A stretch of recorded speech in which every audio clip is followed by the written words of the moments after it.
हम यहाँ पे फीमेल्स को देखें, है ना। हमारे यहाँ जो फीमेल्स हैं ना, मैंने देखा है अपने घरों में भी, अपनी मम्मी को देखा है, अपनी दादी को देखा है ना। तो उनमें जो सहनशीलता है ना, बहुत ज़्यादा है ना, बर्दाश्त करते हैं हमेशा, है ना। तो अपने सिम्टम्स को इग्नोर भी बहुत ज़्यादा करते हैं, है ना। ज़्यादातर किसी को कुछ नहीं होता है, लेकिन अगर कैंसर जैसी चीज़ मिस हो गई ना, तो वो जानलेवा हो जाती है। तो कैंसर ट्रीटमेंट का ना एक विंडो होता है ना, डायग्नोसिस का भी और फिर ट्रीटमेंट का भी। तो इस विंडो का हमें फ़ायदा उठाना है ना। जैसे पता है नॉर्मल से एबनॉर्मल, एबनॉर्मल से प्री कैंसर से 1 2 3 4। तो जितना जल्दी पकड़ में आए उतना अच्छा है। प्री कैंसर में सर्वाइवल 100%, स्टेज 1 में 90 to 95%, स्टेज 2 में 70 to 80%, स्टेज 3 में और कम, और स्टेज 4 में तो सर्वाइवल एज। ये जनरल स्टेटमेंट है, हमेशा सही नहीं है। बहुत सारे ऐसे भी होते हैं कैंसर जिस पर अर्ली स्टेज में आउटकम अच्छा नहीं होता है, और एडवांस स्टेज में भी आउटकम अच्छा होता है। बहुत सारे मेरे ऐसे मरीज हैं जो स्टेज 4 में भी मोर देन 5 ईयर सर्वाइव करते हैं इलाज के बाद। तो एक्सेप्शंस होते हैं, बट इस विंडो का हमें फ़ायदा उठाना है। कैंसर जितने जल्दी हम डायग्नोस करेंगे, इलाज के चांसेस उतने ही ज़्यादा होंगे, ट्रीटमेंट का ड्यूरेशन टाइम उतना ही कम होगा। अर्ली स्टेज में हो सकता है सिर्फ सर्जरी से काम चल जाए, रेडिएशन और कीमोथेरेपी की जरूरत ना हो, बट एडवांस स्टेज में सब कुछ देना पड़ता है, कीमो भी, रेडिएशन भी, सर्जरी भी, और आउटकम भी बढ़िया नहीं होता है ना।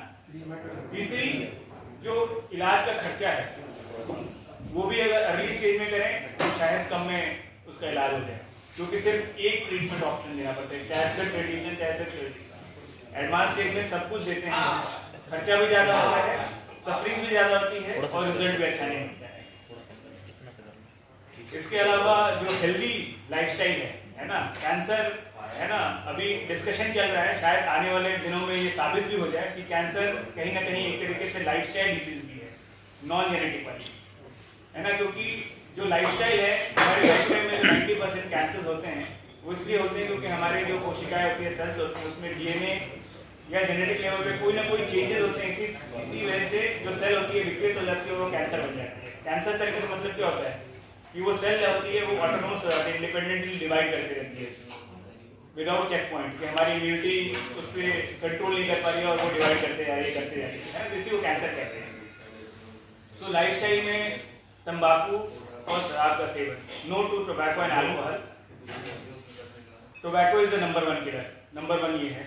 हेल्दी लाइफस्टाइल मतलब जो हम भारत में जो हम नॉर्मल खाना खाते हैं, है ना, वो बहुत ही अच्छा होता है। Storage food, package food, process food को ना कहें, जंक फूड को ना कहें, हालांकि ये फैशन हो गया आजकल, इसको हम डेवलपमेंट का साइड इफेक्ट भी बोल सकते हैं, है ना। फ्रूट्स एंड वेजिटेबल्स का सेवन करें, क्योंकि कैंसर जिन तत्वों से होता है उसको हम कार्सिनोजेनिक कहते हैं। शरीर में जब ऑक्सीडेटिव स्ट्रेस बढ़ता है तो उसके वजह से कैंसर भी होता है और बाकी बीमारियां भी होती हैं, है ना। फ्रूट्स एंड वेजिटेबल्स में एंटीऑक्सीडेंट्स जो कि इन टॉक्सिन्स को, इन कार्सिनोजेंस को न्यूट्रलाइज करती है, तो उससे बीमारी होने की संभावना कम हो जाती है। तो फ्रूट्स एंड वेजिटेबल्स खूब खाएं, है ना। हमारे देश में अच्छे स्पेशली अगर हरियाणा की बात करें, हरियाणा में सबसे अच्छे सब्जियां होती हैं, जो कि इस पूरे दिल्ली को सप्लाई करती है। उसके बाद एक्सरसाइज का बहुत बड़ा रोल है। ये नहीं बोलूँगा जिम जाके बॉडी बनाएंगे, हालांकि सबसे ज़्यादा बॉडी बिल्डर हरियाणा की ही हैं, बट नियमित रूप से आप जो एक्सरसाइज होता है, मॉडरेट एक्सरसाइज करिए, है ना, उससे शरीर स्वस्थ रहता है। और ओबेसिटी, मोटापा भी एक कैंसर के कारणों में अभी उभर के आया है, तो मोटापा कम करें। सर्वे के अनुसार ना पंजाब में फीमेल कैंसर की बात करें तो ओवरी कैंसर और बच्चेदानी का कैंसर ना ओबेसिटी के वजह से ही बहुत ज़्यादा है, क्योंकि सबसे ज़्यादा जो ओबेसिटी है महिलाओं में, वो अर्बन पॉपुलेशन में है ना। तो वो एक बहुत बड़ा कारण है। फिर रेगुलर चेकअप, वैक्सीनेशन, कुछ ऐसे कैंसर हैं जो हम वैक्सीन के द्वारा प्रिवेंट कर सकते हैं, जिसमें एक HPV कैंसर है, सर्वाइकल कैंसर है। सर्वाइकल कैंसर वैक्सीनेशन के बारे में मैं चाहूँगा कि मैडम थोड़ा सा आपको बता दें, क्योंकि ये बहुत ज़्यादा कॉमनली पूछा जाने वाला क्वेश्चन है ना, कि मेरी डॉटर 8 साल की है, क्या वैक्सीनेट कराएं, मैं 35 साल की हो गई हूँ, क्या मैं वैक्सीनेशन कराऊँ। तो मैं चाहूँगा उस पर थोड़ा प्रकाश डालें।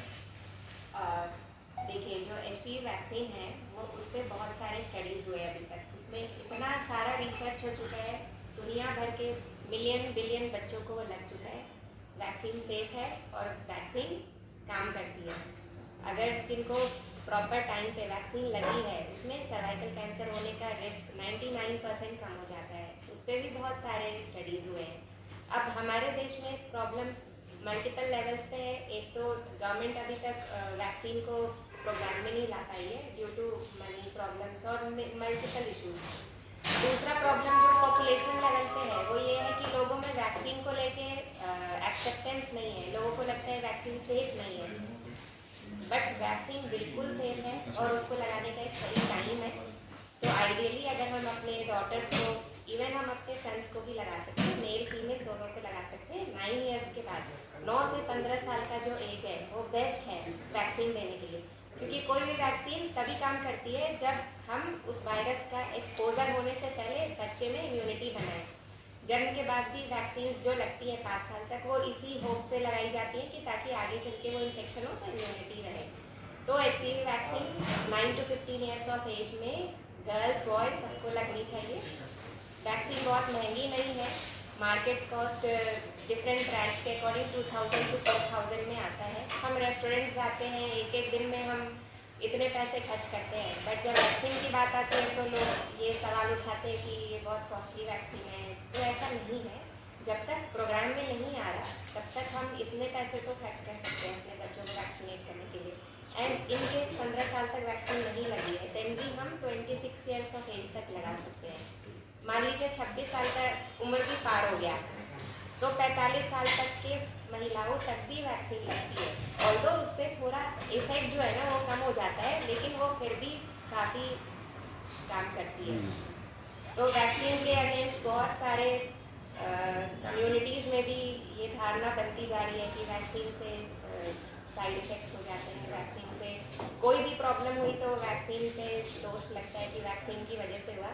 इसकी वजह से भारत में ये जो वैक्सीन प्रोग्राम है 20 साल पहले स्टार्ट हुआ था, बट वो बीच में बंद हो गया था। जो बाहर के देश है, यूके की बात करो, ऑस्ट्रेलिया की बात करो, इन लोगों ने कभी वैक्सीन प्रोग्राम बंद नहीं होने दिया। इनके कंट्रीज़ में वैक्सीन प्रोग्राम इतना अच्छा चला कि अभी इनके कंट्रीज़ ने, ऑस्ट्रेलिया ने तो सर्वाइकल कैंसर को मतलब एलिमिनेट कर दिया है। वो बस वैक्सीन की वजह से संभव हुआ है। तो अगर हम जो देश विकसित हो चुके हैं, जो उस चीज़ में हमसे आगे हैं, तो उनसे अगर हम प्रेरणा लें तो हम भी अपने कंट्री से सर्वाइकल कैंसर को एलिमिनेट कर सकते हैं। एंड बहुत खराब कैंसर है ये, जब पता चलता है तो आखिरी स्टेज में ही पता चलता है। इलाज भी बहुत अच्छा संभव नहीं हो पाता, बट बिल्कुल प्रिवेंटेबल कैंसर है। मतलब इकलौता कैंसर है जिसके अगेंस्ट वैक्सीन है, अगर आप सारे कैंसर्स की बात करें तो। और इसका मैडम आपने जो बात की है कैंसर वाली सारी डिटेल से बात बताई है, ये तो ऑन रिकॉर्ड की बात है, लेकिन ऑफ रिकॉर्ड की बात करूँ तो नवजोत सिद्धू की जो वीडियो आई थी उससे आप कितना सरोकार रखती हैं? आपको मेरा क्वेश्चन एक बात करिए आप। मेरा ऑनेस्ट आंसर ये है कि हमें साइंस में या फिर जब हम पेशेंट्स का इलाज कर रहे हैं तो हमें उसी चीज़ को ट्रस्ट करना चाहिए जिसके पीछे एविडेंस है, यानी जिसके पीछे शोध किया गया है पहले से और उसका हमें पता है कि ये चीज़ इतनी ज़्यादा काम करती है। अब नवजोत सिंह सिद्धू जी ने जो अपने बयान में चीज़ें बताई उसमें उन्होंने मेन चीज़ ये नहीं बताई कि उनकी वाइफ का कीमोथेरेपी भी हुआ था, उनकी वाइफ का सर्जरी भी हुआ था, उनकी वाइफ को रेडिएशन भी मिला था और उनकी वाइफ को बाकी जो टैबलेट्स होते हैं हार्मोनल टैबलेट्स वो भी चले थे। अब ये कहना कि पूरा कैंसर का इलाज इन सारी चीज़ों को छोड़ के बस जो उन्होंने चीज़ें बताई है उसकी वजह से हो गया तो वो गलत है। ये क्या ऐसा संभव है क्या कि शाम 6 बजे से लेकर सुबह 8 बजे तक यदि किसी कोई चीज़ ना, शुगर लेवल की कोई चीज़ ना खाई जाए तो ऐसा वो सेल दम तोड़ देते हैं? साइंटिफिक लेवल पे ऐसा संभव नहीं है। अगर हम ऐसे सोचते तो फिर जिन पेशेंट्स को डायबिटीज़ है या जिनको शुगर की बीमारी है, अगर आप लॉजिकली सोचो तो उनको ज़्यादा कैंसर्स हो जाने चाहिए क्योंकि उनकी बॉडी में ज़्यादा शुगर है, बट ऐसा आपने देखा है? मतलब वही कह रही हूँ कि इंडिया में ना मिसकॉन्सेप्शंस या फिर मिथ्स इतने ज़्यादा हैं कि वो लोगों को रोक रहे हैं कि वो सही इलाज करता है। जैसे झज्जर में और हरियाणा में मैंने जो नोट किया था जब मैं NCR में काम करती थी, लोगों को लगता है कि जैसे ही कैंसर की बायोप्सी होगी तो कैंसर 4थे स्टेज में चला जाता है, उसके डर से वो बायोप्सी नहीं कराते थे। कितने पेशेंट्स थे जो हमने एडवाइस किया कि बायोप्सी कराना है ताकि पता चल सके किस टाइप का कैंसर है, उसके बाद वो हॉस्पिटल ही नहीं आए, उसके बाद वो घर में बैठे हैं। तो ये किसने ये मिसकॉन्सेप्शन स्टार्ट किया या फिर उसके पीछे क्या तथ्य है, ये किसी को नहीं पता, बट ये सोसाइटी में ये चल रही है बात कि बस उससे ये हो जाता है तो लोग नहीं आते। तो बहुत सारे हमारे सोसाइटी में मिसकॉन्सेप्शंस है, उसको दूर करने में आप लोगों का सबसे मेजर रोल है। एज डॉक्टर्स हम करते हैं, बट हम इंडिविजुअल्स हैं, हम बहुत सारे लोगों तक नहीं पहुंच पाते। एक दिन में मैंने अगर 10-15 पेशेंट देखे, मैं उन 10-15 पेशेंट को बता पाऊंगी, बट आप लोग एक दिन में, एक मंथ में आप बहुत ज़्यादा पूरी कम्युनिटी तक आप पहुँचते हैं। तो आप लोगों का ये बहुत इम्पोर्टेंट काम है कि आप जो भी चीज़ें आप लिखते हैं या करते हैं, साइंटिफिक बेसिस पे उसको हम लिखें और उसको हम जो कम्युनिटी है उन तक पहुँचाएँ, क्योंकि फीमेल्स का जो हेल्थ है ना वो तो अभी मतलब बहुत ही अच्छा नहीं है। एंड कितने टाइम, अभी तो बहुत कम केसेस कैंसर के हम डील कर रहे हैं, इतने तो हमारे कंट्री में डॉक्टर्स भी नहीं है जो उन पेशेंट्स को इलाज कर पाएंगे। जो प्रोजेक्टेड राइज बोल रहे हैं ना कि अभी 2 साल में कैंसर इतना बढ़ जाएगा, इतना बढ़ जाएगा, उस टाइम तक तो ऐसी हालत हो जाएगी कि हमारे देश में लोग ही नहीं बचेंगे, कि पेशेंट्स को वेट करना पड़ेगा इवन छोटे। तो हम सीधे इलाज में जंप नहीं कर सकते, है ना। तो कैंसर में जो इलाज के पहले भी जो ज़्यादा जरूरी चीज़ है, सबसे पहला है डायग्नोसिस। मतलब ये है क्या, है ना, कैंसर है या नहीं है, या है तो कौन से टाइप का है। क्योंकि कई बार ऐसा देखा गया है कि बाहर जिन मरीजों का इलाज कैंसर की तरह चल रहा है, हमारे पास आए, हमने बायोप्सी करी और उसमें ट्यूबरकुलोसिस आया और वो ठीक नहीं होता। और उल्टा भी होता है, बाहर टीबी की तरह इलाज चल रहा होता है, खासकर लंग कैंसर में, है ना, और हमारे यहाँ आते हैं वो पता चलता है वो फेफड़े का या लंग कैंसर है। तो बायोप्सी का बहुत मुख्य रोल हो जाता है ये जानने के लिए कैंसर है या नहीं है, और कैंसर है तो कौन से टाइप का है, क्योंकि कैंसर के बहुत सारे टाइप्स होते हैं और हर का इलाज अलग अलग होता है ना। तो बायोप्सी जो फर्स्ट स्टेप है जानने का कि कैंसर है या नहीं और कौन से टाइप का है। जो दूसरी सबसे ज़रूरी चीज़ हो जाती है वो होती है स्टेजिंग, है ना। कैंसर के 4 स्टेज होते हैं, स्टेज 1, स्टेज 2, स्टेज 3 और स्टेज 4। स्टेज का मतलब होता है कैंसर का फैलाव कितना है। अगर किसी ऑर्गन से निकला, अगर हम बात करें ब्रेस्ट कैंसर के बारे में, तो यहीं तक सीमित है या और भी बाकी हिस्सों में गया है, पास वाले हिस्सों में, जैसे कि आर्मपिट में गिल्टी, है ना, या फिर हड्डी में स्प्रेड हुआ है, या फिर लिवर में गया है, ब्रेन में गया है, लंग में गया है। ये बहुत ज़रूरी है ना। तो इसके लिए होल बॉडी को स्कैन करना बहुत ही ज़रूरी होता है ना। क्योंकि कई बार ऐसा देखा गया, एक छोटा सा दिखने वाला ट्यूमर स्टेज 4 होता है, उसमें हड्डियों में और ब्रेन में बीमारी गई है। तो वैसे कंडीशन में इलाज बिल्कुल बदल जाता है। उस कंडीशन में सर्जरी नहीं करते, चाहे कितना भी छोटा ट्यूमर हो, चाहे कितनी भी छोटी गिल्टी हो, अल्सर हो, घाव हो, जख्म हो, है ना। कई बार ऐसा भी देखा गया है कि भयंकर दिखने वाला कैंसर भी वहीं तक सीमित है और कहीं स्प्रेड नहीं हुआ है। इसीलिए सही स्टेज की जानकारी बहुत ज़रूरी है, क्योंकि सही डायग्नोसिस और सही स्टेजिंग होगी तभी सही इलाज होगा, है ना। इन जनरल स्टेज 1 में सीधे सर्जरी करते हैं, स्टेज 2 या स्टेज 3 में सारे कैंसरों के लिए इन जनरल पहले हम कीमोथेरेपी देते हैं या रेडिएशन देते हैं, बीमारी को छोटी करते हैं, फिर ऑपरेशन करते हैं। कई केसों में हम ऑपरेशन के बाद भी कीमोथेरेपी देते हैं या रेडियोथेरेपी देते हैं। स्टेज 4 में इन जनरल सर्जरी नहीं करते, उनमें कीमोथेरेपी देते हैं। तो इसीलिए ये जो डायग्नोसिस और स्टेजिंग का जानना बहुत ज़रूरी होता है।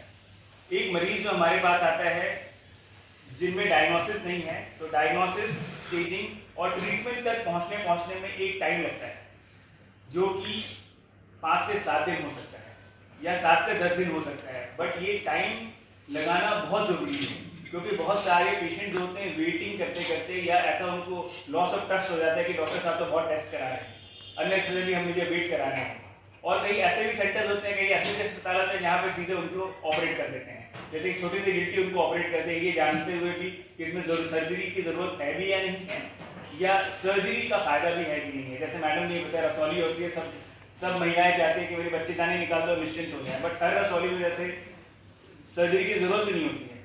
और कुछ रसौली में कैंसर भी होता है, कुछ रसौली में कैंसर भी होता है। पहले से पता होना बहुत जरूरी है कि क्या इलाज होना है, किस टाइप की सर्जरी होनी है। तो डायग्नोसिस और स्क्रीनिंग के बाद ही कैंसर का इलाज स्टार्ट होता है। तो उतना समय वेट करना बहुत ज़रूरी है, पेशेंस रखना ज़रूरी है, और अगर डायग्नोसिस और स्टेजिंग में खर्चा हो रहा है तो वो भी खर्च करना ज़रूरी है, क्योंकि अगर स्टार्टिंग पॉइंट सही होगा तो एंड रिजल्ट अच्छा होगा। जैसे अगर मुझे यहाँ से चंडीगढ़ जाना है और मैं कलकत्ते वाली बस में बैठ जाऊँ तो चंडीगढ़ कभी नहीं पहुँच पाऊँगा, है ना। तो हड़बड़ी नहीं करनी इलाज स्टार्ट करने में, इलाज आखिरी स्टेप होता है कैंसर ट्रीटमेंट का, ठीक है। तो ये बहुत ज़रूरी है, ये बताना काफ़ी ज़रूरी होता है, क्योंकि कई लोग मरीज होते हैं वेटिंग पीरियड में ना, लॉस ऑफ ट्रस्ट, ज़्यादा खर्च होते हैं तो लॉस ऑफ ट्रस्ट हो जाता है, बट ये जानना बहुत ज़रूरी है। कुछ मरीज ऐसे भी है जिसमें 2-2 हफ्ते लग जाते हैं डायग्नोसिस बनाने में, ट्रीटमेंट स्टार्ट करने में, तो बट इतना टाइम लगाना